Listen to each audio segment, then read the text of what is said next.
Dan selanjutnya, supaya pagi ini lebih berkah, marilah bersama-sama kita mendengarkan kalam ilahi yang pagi hari ini akan dibawakan oleh rekan kami, Saudara Ihsan Arif. Silakan.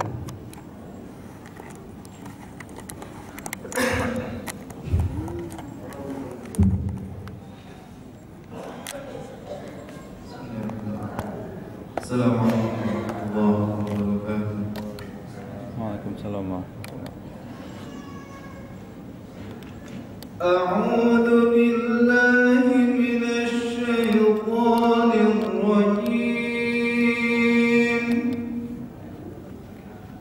Bismillahirrahmanirrahim. Aqimis sholata liduluki syamsi ila ghasaqil laili wa qur'anal fajr. Inna qur'anal fajri kana mashhuda. Wa minal laili fatahajjad bihi nafilatan lak. Asa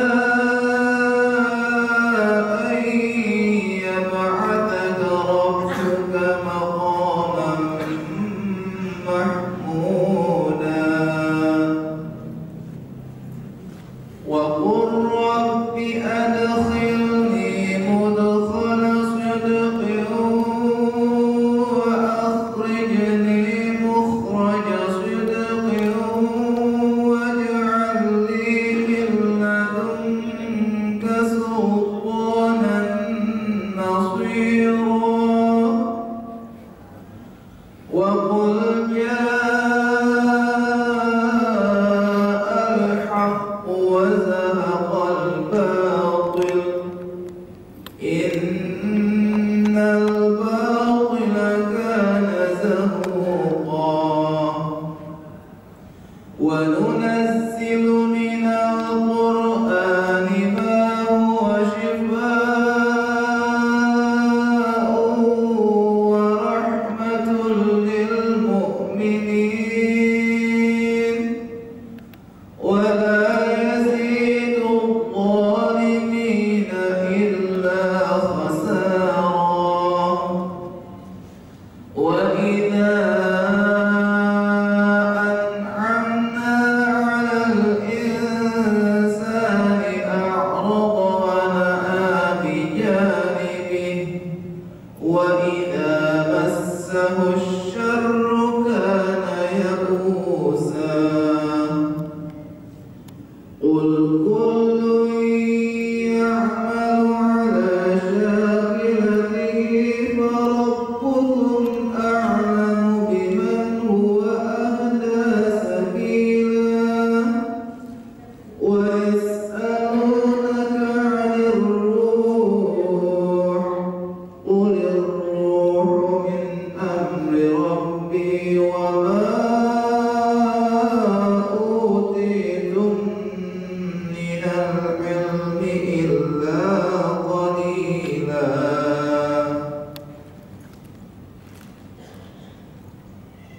Laksanakanlah sholat sejak matahari tergelincir sampai gelapnya malam, dan laksanakan pula sholat subuh. Sungguh sholat subuh itu disaksikan oleh malaikat. Dan pada sebagian malam lakukanlah sholat tahajud sebagai suatu ibadah tambahan bagimu. Mudah-mudahan Tuhanmu mengangkatmu ke tempat yang terpuji. Dan katakanlah Muhammad, wahai Tuhanku, masukkan aku ke tempat masuk yang benar, dan keluarkan pula aku ke tempat keluar yang benar. Dan berikanlah kepadaku dari sisimu kekuasaan yang dapat menolongku. Dan katakanlah, kebenaran telah datang dan yang batil telah lenyap. Sungguh yang batil itu pasti lenyap. Dan kami turunkan dari Al-Quran sesuatu yang menjadi penawar dan rahmat bagi orang yang beriman. Sedangkan bagi orang yang zalim, Al-Quran itu hanya akan menambah kerugian.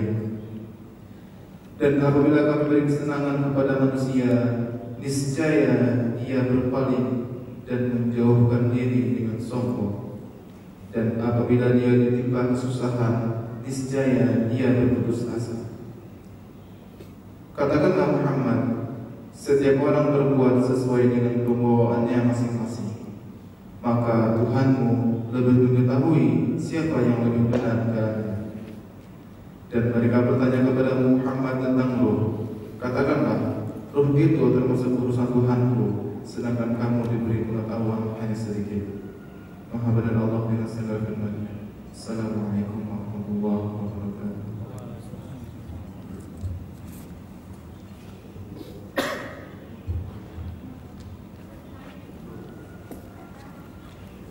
Ya, para sahabat-sahabat sekalian, para jamaah sekalian, jika di Sabtu-Sabtu sebelumnya kita sudah banyak membahas mengenai tentang kaitannya pentingnya sholat subuh berjamaah yang berhubungan dengan rezeki dan juga tentang konsumsi sholat subuh lainnya, maka pada pagi hari ini, pada Sabtu hari ini, kita akan membahas sehat dengan subuh.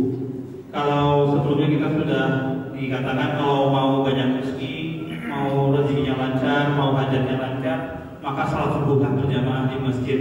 Maka pada pagi hari ini kita akan membahas tentang kaitannya kesehatan dengan sholat subuh. Memang banyak kali dikatakan kalau mau hidup sehat, awali dengan sholat subuh dengan bangun pagi. Nah, alhamdulillah pada pagi hari ini narasumber kita Dr. Zainul Akbar, entrepreneur sehat Islami atau juga Maher Zen Indonesia, sudah berada di tengah kita. Buat tahun-tahunnya kalau nggak percaya nanti lihat aja sendiri ada di depan. Emang saya pikir ada Maher Zen. Saya pikir pagi ini kita kesempatan mengundang narasumber untuk isi tausiah, bukan untuk konser di sini. Tapi ternyata bukan Maher Zen yang ada di sini. Baiklah, kalau gitu marilah kita dengarkan bersama-sama kajian sharing Sabtu subuh pada pagi hari ini. Kami persilakan kepada Bapak Dr. Zainul Akbar untuk menyampaikan kajiannya. Terima kasih.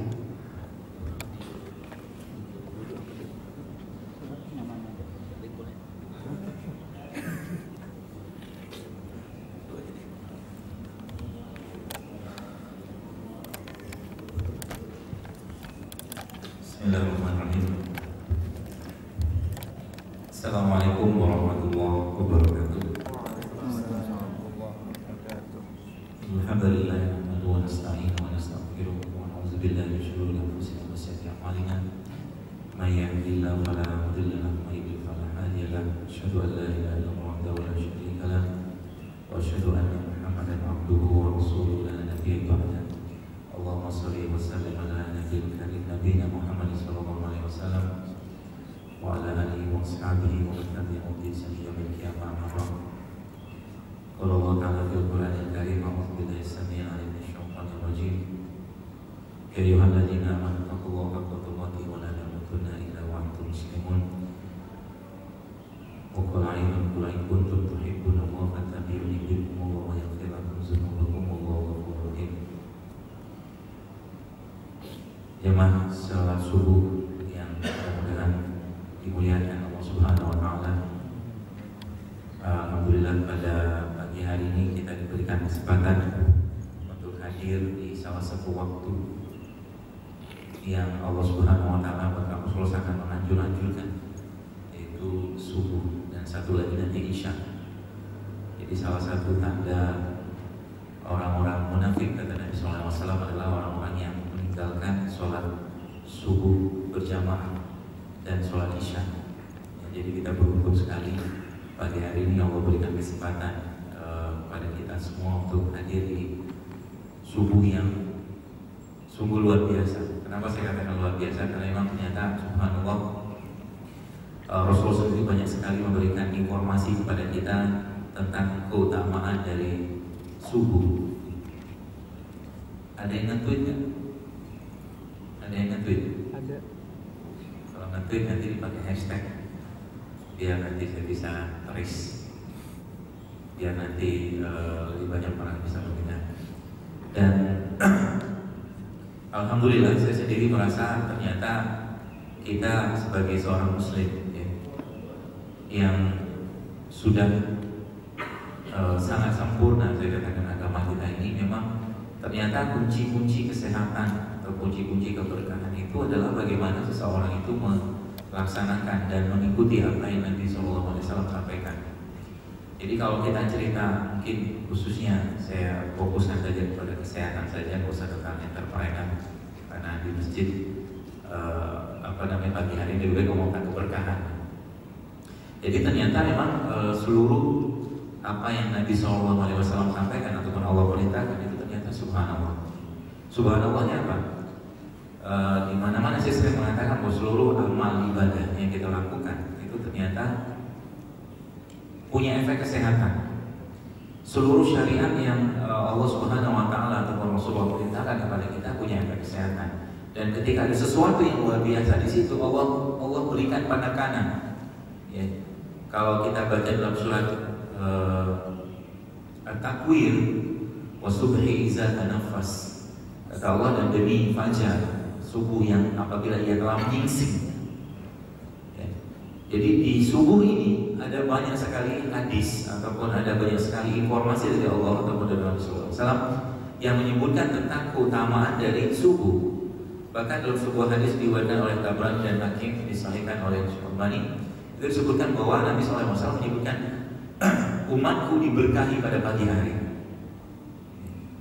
Kemarin saya juga bertemu dengan seorang guru saya lagi, ternyata pagi ini memang dahsyatnya luar biasa.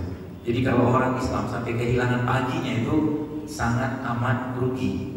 Dan itu dimulai sejak malam. Ya, malam itu ya kurang lebih mungkin sepertiga malam, ya, mungkin jam 2, jam 3-an. Ya, sudah mulai terjadi aktivitas dari seorang muslim, ya, mukmin. Itu dilakukannya dari malam itu sampai menjelang subuh. Itu sebabnya Nabi melarang tidur pada subuh. Ya. Nabi melarang. Kenapa melarang? Nanti saya jelaskan. Cuman pagi hari ini kita lebih fokus kenapa ada keberkahan di waktu subuh. Ya. Jadi kalau kita lihat ya mas sekalian, waktu atau pergeseran waktu di mana kita diberikan Allah Subhanahu wa taala 5 jam, 5 waktu khusus untuk sholat. Ternyata setelah dikaji oleh para ilmuwan masa kini dan modern, setiap pergeseran waktu antara waktu pertama mulai dari subuh, kemudian zuhur, asar, maghrib dan isya, itu ternyata bumi pun mempunyai frekuensi atau gelombang yang berbeda. Ya, setiap pergeseran waktu ini bumi itu mempunyai pergeseran atau gelombang frekuensi yang berbeda, baik gelombang warna ataupun gelombang elektromagnetik yang lain. Dan itulah yang membuat ternyata di waktu-waktu itu, jadi kalau kita disuruh Allah sholat pada waktu itu sudah merupakan saya katakan hadiah yang luar biasa dari Allah yang disampaikan oleh lisan Nabi untuk kita, supaya apa? Supaya kita terkoneksi dengan alam. Ya. Bahkan disebutkan dalam sebuah hadis itu sholat sunnah fajar, ya, 2 rakaat fajar itu lebih baik dari dunia dan segala isinya.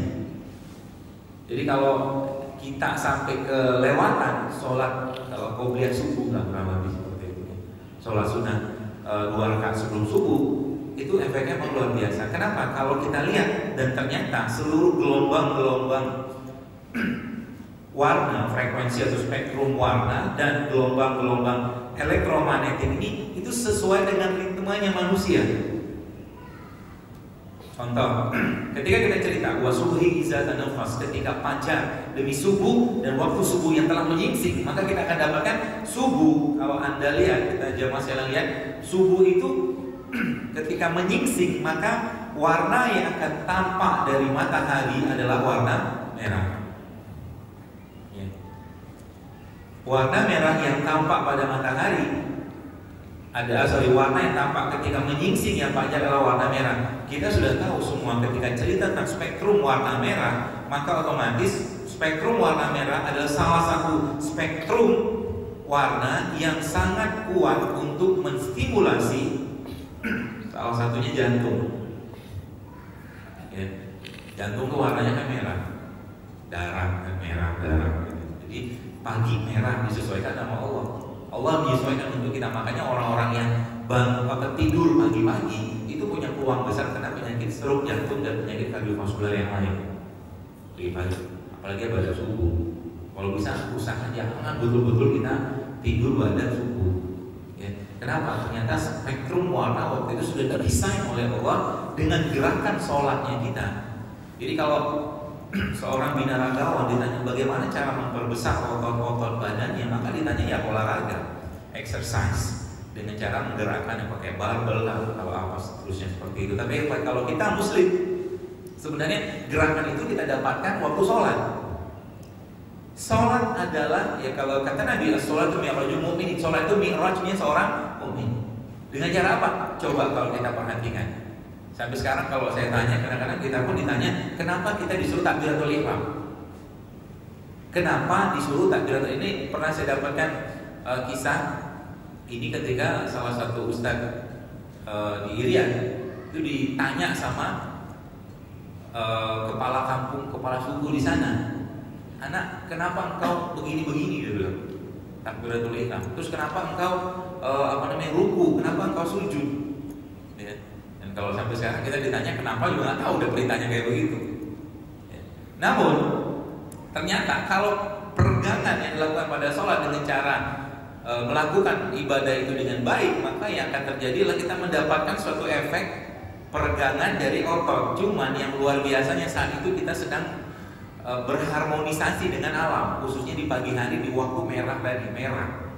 Kenapa saya katakan merah tadi? Karena fajar nyingsing. Ya. Terus Rasul menyebutkan lagi kan bahwa keberkahan, kita lihat keberkahan ini kan sesuatu yang tidak bisa dinilai atau dilihat dengan atau dinilai dengan fisik.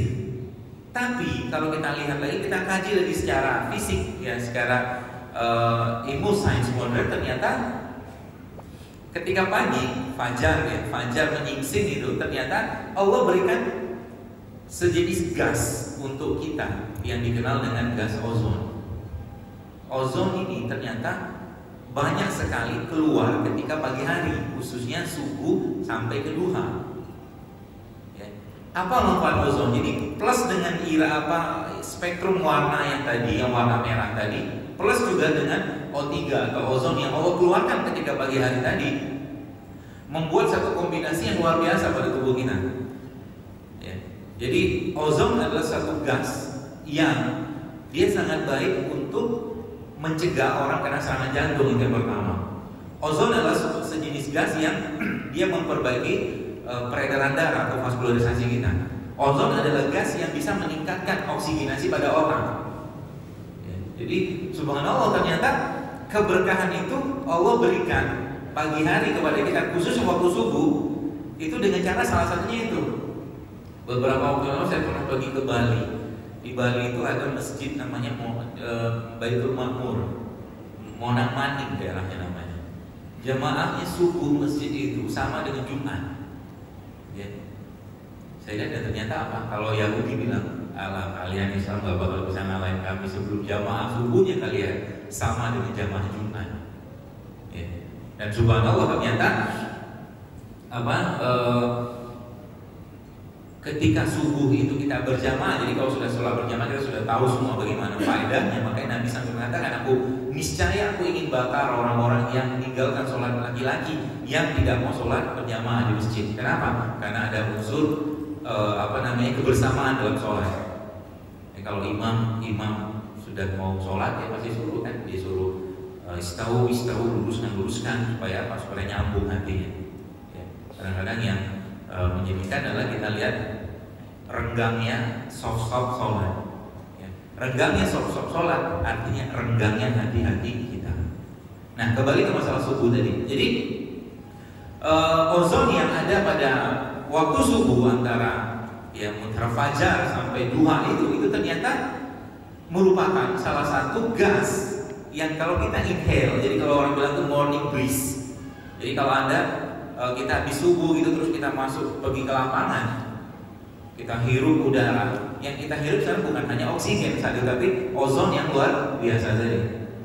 Ya, itulah salah satu keberkahan yang sebenarnya dimulai ketika malam hari, khususnya sepertiga malam antara jam 2 sampai jam 3. Ya, jadi kalau kita cerita tentang secara afirmasi otak itu adalah paling baik dilakukan pada saat malam. Jadi kalau kita mau pinter, mau ngapalin Al-Quran, ngapalin tadi Pauli tadi membaca baca Al-Quran ya, di waktu kapan tadi? Malam. Ya.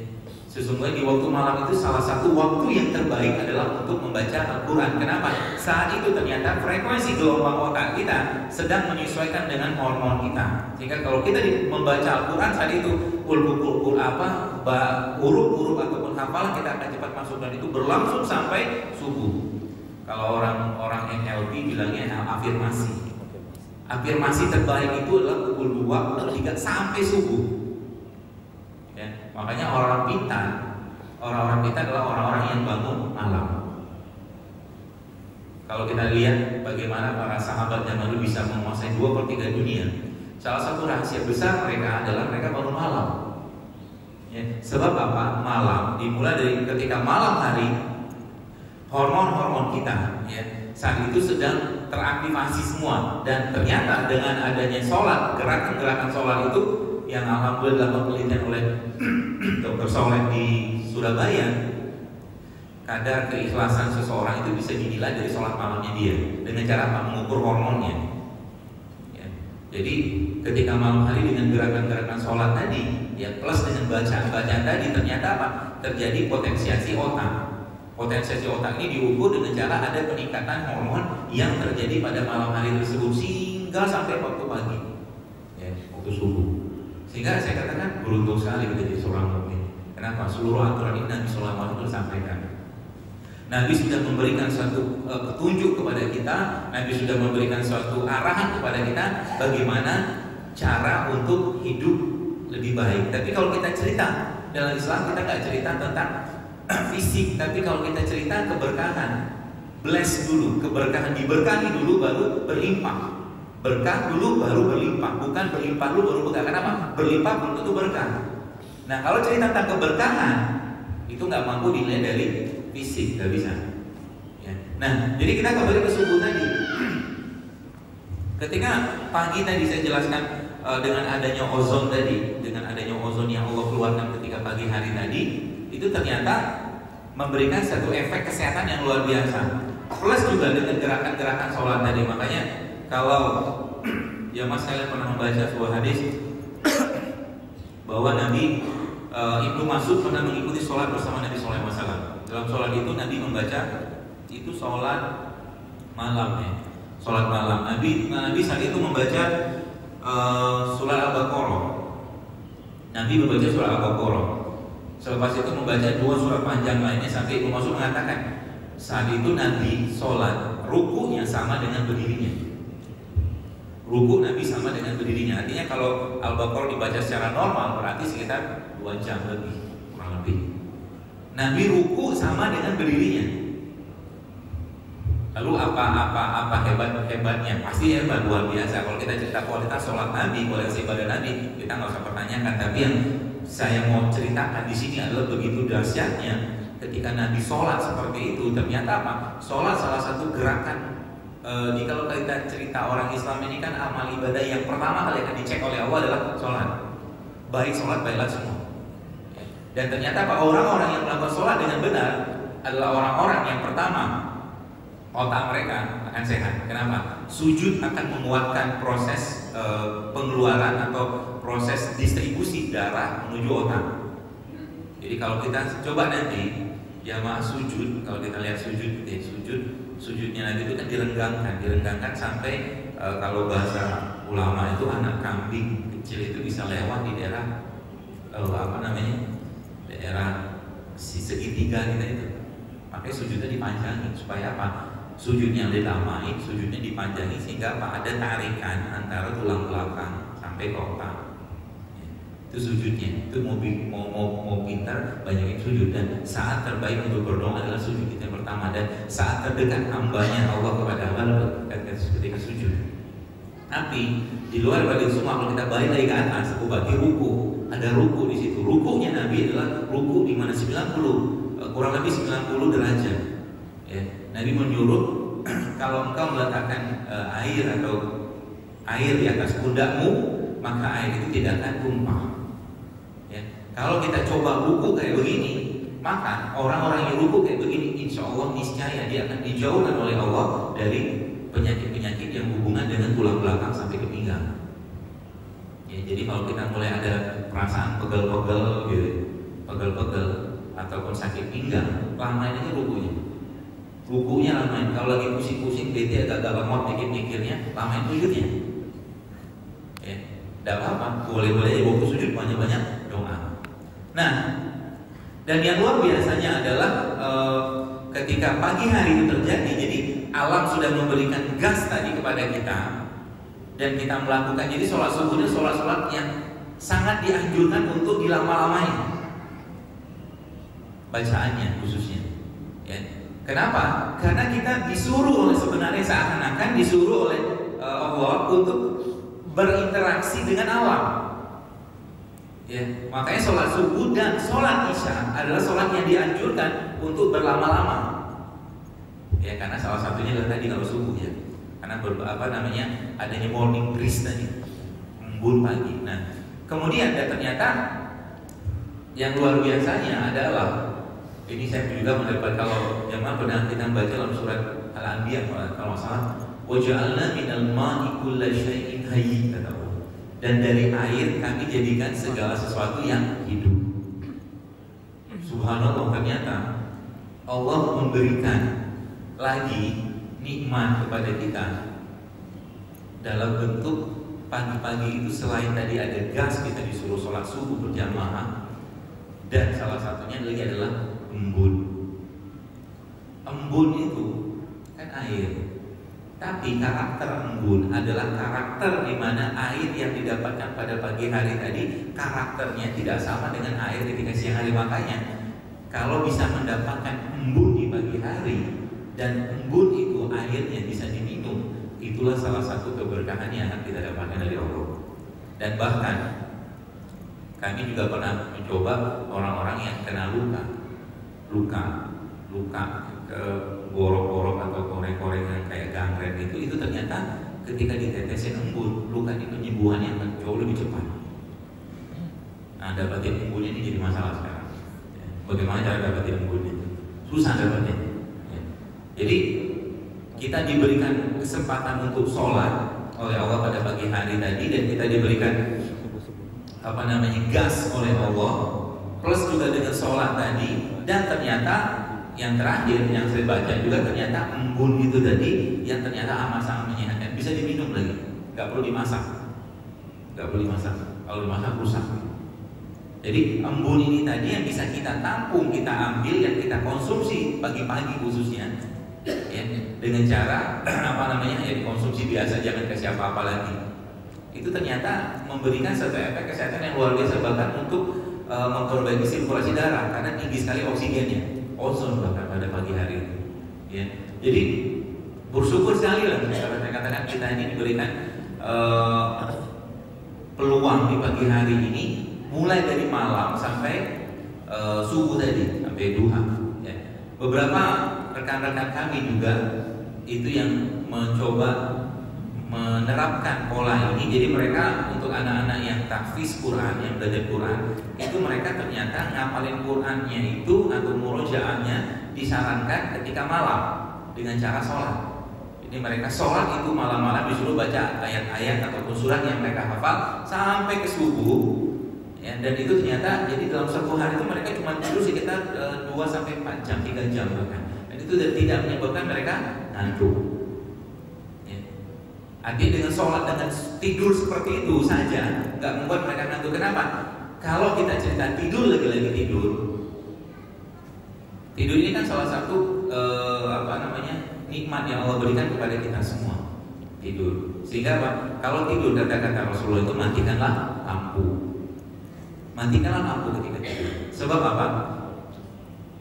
Kalau lampu dihidupkan, maka otomatis salah satu kelenjar yang ada di otak kita namanya kelenjar pineal gland, kelenjar pineal yang memproduksi melatonin. Kelenjar ini tidak akan sempurna mengeluarkan hormon. Ya, kalau orang tidur bahkan dalam keadaan lampunya terang, maka dia bahkan dalam penelitian yang pernah saya baca itu bisa memicu atau meningkatkan resiko kena kanker. Ya. Jadi memang sudah Nabi suruh kita tidur dalam kondisi seperti ini. Melatonin yang dikeluarkan ketika malam itu dalam keadaan kondisi gelap itu ternyata memberikan efek restrukturisasi, revitalisasi sampai perbaikan seluruh sel, dan ini dimulai dari siang hari. Makanya supaya ini terjadi, kita sebenarnya Nabi suruh kita pagi siang-siangnya disuruh waluwo, tidur siang hari. Seorang dokter berkebangsaan Jepang itu di kliniknya itu mewajibkan seluruh staf-stafnya untuk tidur siang pada zuhur sebenarnya. Jadi kenapa waktu ini disuruh tidur? Karena saat itu waktu ini adalah waktu sedang aktif-aktifnya jantung. Disuruh tidur dengan asumsi apa? Nanti ketika malam kita sudah siap. Di polanya kayak begitu kan? Ya, jadi waktu siap, di waktu malam hari kita bangun itu sudah siap jantung kita, bahasanya begitu. Gak terlalu panas. Makanya orang-orang yang tidur siang biasanya dia malam ini gampang bangun. Biasanya. Ya.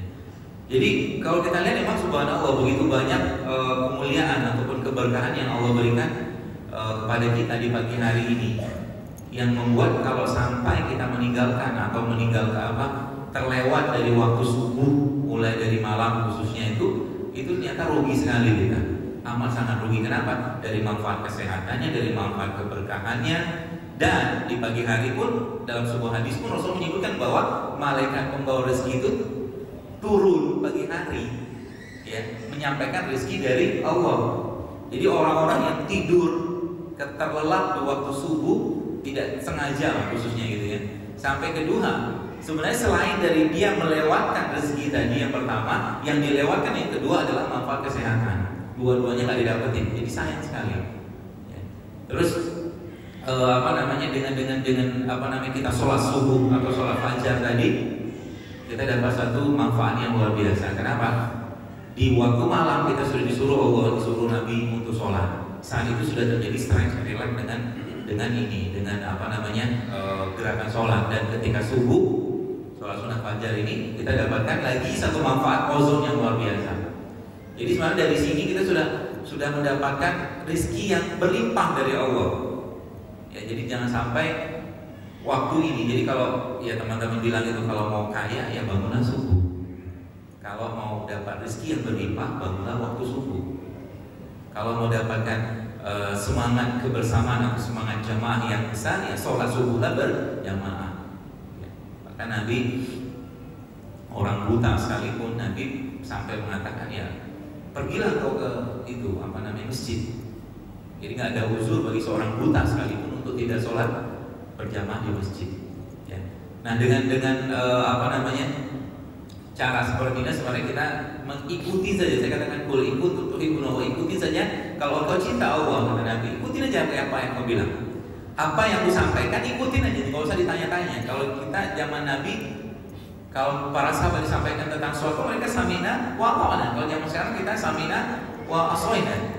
Kami dengar dulu dan kami pikir-pikir dulu. Ya. Kalau disuruh kencingnya jongkok, ya jongkoklah, jangan berdiri. Coba Bang, orang yang kencing berdiri itu punya peluang prostatnya membesar. Ya. Kalau disuruh minum dalam keadaan duduk, duduklah. Supaya apa? Jangan sampai ada katup kita yang ada di kandung kemih itu bermasalah gara-gara kita minum berdiri. Jadi apa yang Nabi sampaikan itu semua sudah benar adanya. Bahkan pernah dengar ada satu hadis yang Nabi katakan, jika lalat tinggal di pinggir gelasmu maka celupkanlah dia, karena separuh sayapnya adalah racun, separuh sayapnya penawar. Kita kan mikir, benar gak ini? Betul lah. Hadis ini hasan ya. Hasan itu di bawah sahih. Nabi katakan seperti itu, dan ternyata subhanallah saya dapatnya penelitian yang bisa ternyata diteliti. Memang separuh sayap yang ada pada lalat itu memproduksi sejenis seperti antibiotik alami. Separuh sayapnya lagi memproduksi sejenis kayak bakteri gitu. Ya, jadi nanti kalau teman-teman sekalian ya mas kalian lalatnya hinggap gitu ya, cemplungin itu langsung. Kalau perlu sama lalat-lalat dari makan. Kok bisa? Dan ternyata dalam riset itu disebutkan lalat itu makhluk yang paling bersih loh. Pokoknya setiap dia mau ngapain, mau ngapapun dia pasti bersih-bersih dulu. Habis ngapa-ngapain dia bersih-bersih badannya dulu gitu. Kita kan nggak lihat yang ngapain juga nggak dilalat kan, karena bukan ahli serangga kan. Ya. Dalam riset itu sebenarnya seperti itu, jadi ya benar lah kan kalau seperti itu caranya. Jadi lalat itu justru makhluk yang bersih. Ya. Jadi berbagai macam hal yang Nabi sampaikan itu sebenarnya nggak usah kita pertanyakan. Jadi kalau Nabi suruh baca Quran dengan tartil, misalkan ya, wah Allah lah sebutkan dalam Al-Quran warattilil Quran dan tartila, yang baca Quran dengan tartil ternyata apa? Seluruh tajwid yang mulai dari izhar, iqlab, idgham, ya, ikhfa itu ternyata apa? Punya efek ke organ. Dengungan setiap kita yang mendengungkan huruf dalam Al-Quran ini itu ternyata mulai dari otak, mulai dari jantung, mulai dari paru itu kena semua otak, organ-organ vital. Ya. Makanya orang-orang yang membaca Quran dan menghafal Quran biasanya mereka akan dihindarkan Allah, dijauhkan Allah dari penyakit pikun. Orang-orang yang hafal Quran ya biasanya bukan orang-orang yang pelupa. Kenapa? Setiap huruf dalam Al-Quran itu atau dalam satu riset di Mesir dibuktikan ternyata orang-orang yang menghafal Al-Quran adalah orang-orang yang terjadi semacam potensiasi otak mereka meningkat potensinya. Ya, jadi kalau mau pinter hafalin Quran. Kenapa? Seluruh sahabat-sahabat dan para generasi terbaik umat kita ini, umat Nabi ini, itu ternyata adalah menghafal Al-Quran. Ya, jadi jangan sampai kita tinggal nggak hafal, minimal hafal kayak gitu. Dan ternyata saya mendapat satu lagi informasi, ternyata lafal atau lafaz Allah sendiri, jadi mulai dari alif, lam dan ha itu ternyata punya, jadi diteliti di Belanda, orang-orang yang melafazkan ini bukan orang Muslim. Ketika orang-orang yang melafazkan kata-kata Allah gitu, ternyata apa? Ada peningkatan gelombang di jantung dan otak mereka. Saya kalau dari tadi ngomongin jantung terus, kenapa? Karena Nabi bilang begini, mungkin kita pernah mendengar mensana in corpore sano kan? Bener nggak kata-kata ini? Bener nggak pemahaman ini? Kalau mungkin kita dulu masih sekolah, memang sekolah. Waktu kita sekolah dulu, kita kan memang ya percaya aja. Kenapa? Semua itu kan di dalam apa? Tubuh ya. Di dalam tubuh yang sehat terdapat jiwa yang kuat ya, sehat gitu kan. Nabi bilang apa? Adakah keterangan tentang Nabi tentang ini? Ada. Kalau saya amat sangat tidak setuju dengan pernyataan itu. Kenapa? Kata Nabi, iza sholahat jasada kulluhu wa iza fasada jasada kulluhu. Di dalam tubuh manusia itu ada segumpal daging. Nabi tidak mengucapkan darah. Jika daging ini baik, baiklah semua. Jika daging ini rusak, maka rusaklah semua. Dan daging itu apa? Nabi sampaikan Jantung. Kan Nabi sebut situ kolbu kan? Kolbu. Kita mengartikannya dengan hati. Tapi kalau kita lihat hadis ini, Nabi tidak menunjuk di sini. Ini hati, liver. Tapi Nabi nunjuk di sini, sebelah kiri. Iza sholahat salat. Kolbu itu di sini katanya, di jantung. Jantung itu otot, daging atau darah? Daging. Makanya kalau saya lihat ternyata kuncinya, jadi kuncinya terletak pada baiknya jantung.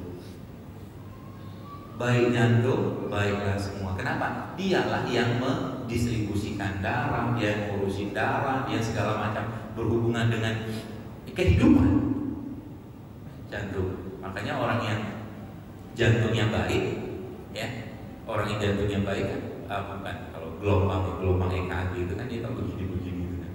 Kalau udah mati loh, makanya baik jantung baiklah semua. Jadi kalau kita lihat ternyata apa? Ternyata orang-orang yang mengotori dirinya dengan berbagai macam produk yang tidak baik, produk makanan minuman, itu ternyata yang rusak adalah jantungnya.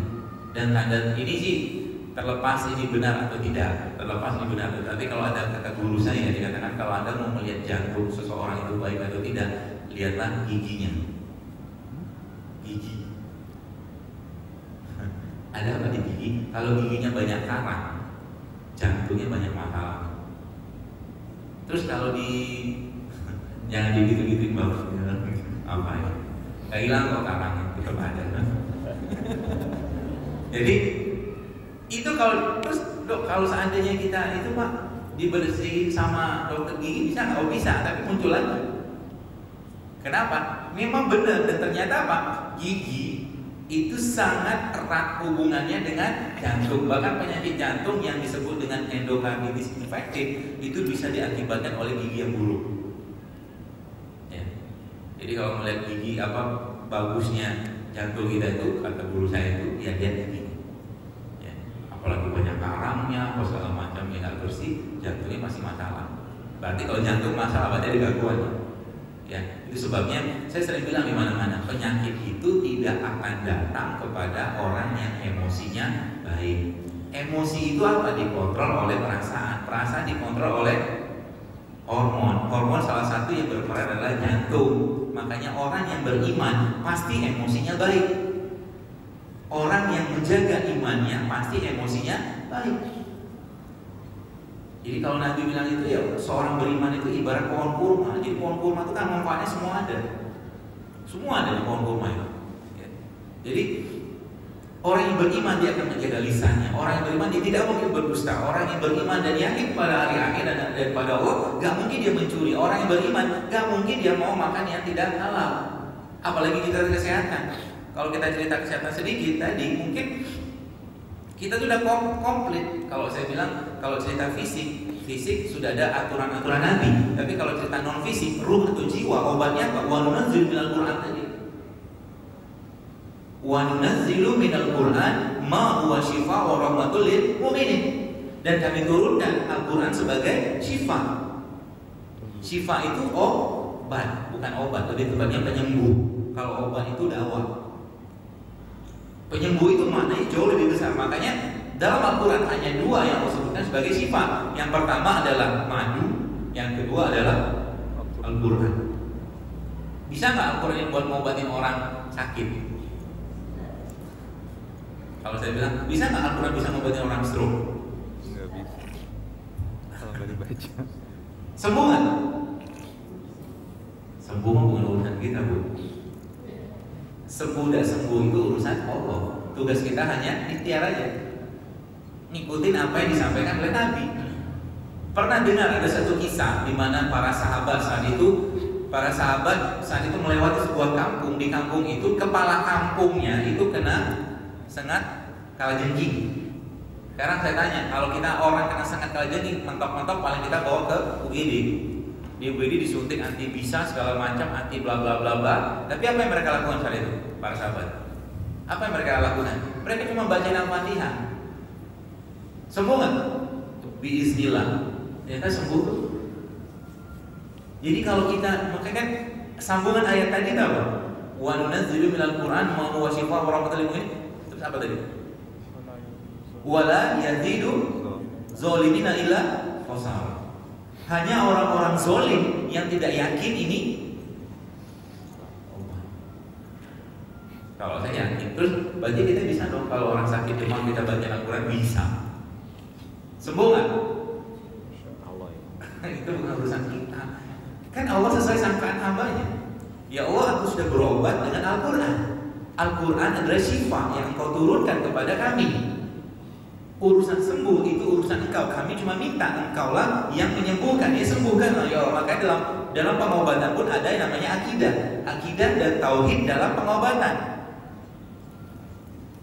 Jangan sampai kita istilahnya itu mempercayai bahwa obat-obatan, dokternya, alatnya itulah yang menyembuhkan. Jadi kalau kata Nabi itu beda tipis banget antara ikhlas dan syirik. Beda banget kalau kata Nabi itu tadi hadisnya apa? Kayak mencari jarum dalam tumpukan jerami. Jadi kalau sampai kita mengatakan bahwa obat inilah yang menyembuhkanku, bahaya.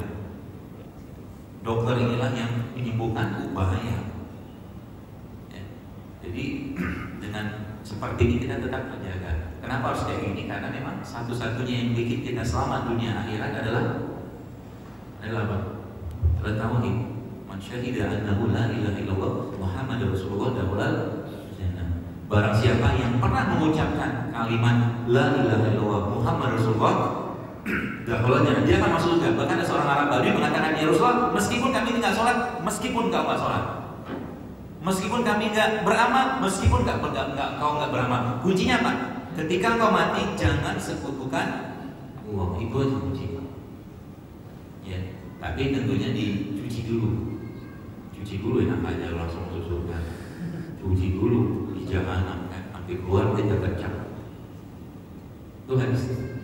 Penghuni jahanam diampuni oleh Allah kecap. Ya. Mudah-mudahan kita termasuk golongan orang-orang yang mudah-mudahan 70.000 masuk surga tanpa hisab. Syaratnya apa? Kalau ada seorang ustaz mengatakan, ya syaratnya jangan minta diruqyah, jangan minta dijami-jami. Ya. Iya, kalau bisa Anda meruqyah diri Anda sendiri. Kan pagi-pagi kita zikir pagi kan, zikir al-maksurat itu kan. Nah habis zikir itu nggak apa-apa, Anda tiupin ke tangan, sapu seluruh badan, itu meruqyah namanya. Dan ruqyah terbaik kita sendiri yang ngelakuin, jangan orang lain. Kalau orang lain yang ngelakuin, berarti kita nggak percaya dengan iman kita. Seakan-akan gitu. Ruqyahnya kita habis sholat apa itu Bismillahirrahmanirrahim. Sapu, makanya Nabi itu kan, Nabi setiap mau sholat, setiap mau tidur kan meruqyah. Coba baca tentang zikir-zikir tidur Nabi. Itu setiap beliau selesai berzikir itu, beliau menyapukan seluruh badannya dengan mengusap ke bagian-bagian yang terjangkau dengan ayat-ayat ataupun zikir-zikir yang masuk tadi. Ya. Makanya malam itu adalah malam jadi tidur yang penuh berkah. Apalagi kalau seorang ketika malam hari membaca la ilaha illallah wa la syarika lahu wa la syarika lahu, itu ternyata apa? Sudah Allah cukupkan rezeki untuk orang itu malam hari itu. Hadisnya begitu. Jadi tidur pun jadi satu nikmat untuk kita. Ya. Jadi ikutin aja kata Nabi apa, petunjuk Nabi apa, itulah jalan selamat dunia akhirat. Ya.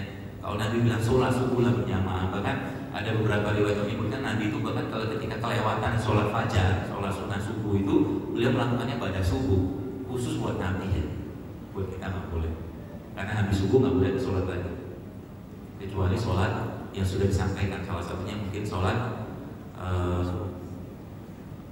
apa subuh tuh selain duha, isyraq, suruk. Ya, ini sudah masuk ini. Isyraq.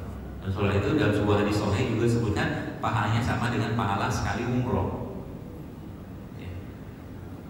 Ya, saya kira mungkin itu udah jam 6 pas waktunya. Mudah-mudahan apa yang saya sampaikan ini punya ada manfaat dan kebaikan untuk kita semua.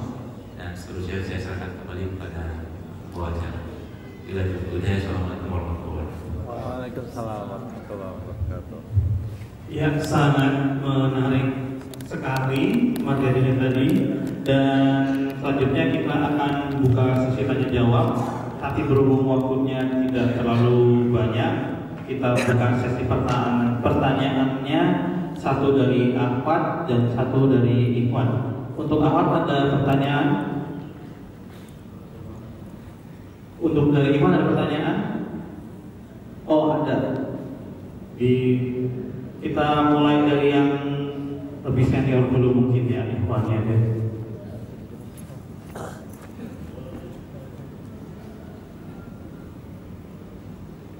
Wah kayaknya ini banyak pertanyaan akhirnya Pak kayaknya. Terima kasih. Assalamualaikum warahmatullahi wabarakatuh. Waalaikumsalam. Tugas yang sangat menarik, sangat penting menurut saya. Banyak kita belum tahu Pak. Salah satu tadi yang menarik adalah supaya malamnya kita bisa berhasil diadakan siang untuk tidur ya. Saya kan praktek di beberapa negara kan seperti itu, seperti Timur Tengah ya, beberapa di tempat lain. Saya ingin tanya kira-kira berapa lama dan posisi bagaimana istirahat siang itu bisa kita lakukan? Karena kita semua orang bekerja. Berapa lama dan posisi bagaimana supaya manfaatnya tadi kita bisa peroleh. Posisi apa? Untuk tidur siang tadi, Oh, tidur siang. Ya. Berapa lama dan posisi bagaimana dan manfaat apa yang kita dapat? Sehingga malam ini kita sudah bangun dan semuanya bisa kita lakukan dengan baik. Saja terima kasih. Bisa langsung dijawab aja Bapak. Baik, bismillahirrahmanirrahim. Jadi qailullah atau tidur siang itu sebenarnya tidur yang dianjurkan oleh Nabi. Ada yang mengatakan beberapa saat menjelang zuhur. Tapi yang lebih banyak dilakukan adalah selepas atau ba'da zuhur. Nggak perlu lama Pak, nggak perlu lama. Jadi antara pukul 1 lah atau 12 lah kurang lebih itu sampai pukul 2 atau pukul 3 itu saat jantung sedang aktif-aktifnya, panas siang hari ya. Di saat itu disuruh tenangkan seakan-akan, disuruh direlaksasikan dengan cara kita tidur. Kenapa? Jantung yang panas identik dengan darah yang bergejolak, sama dengan orang marah.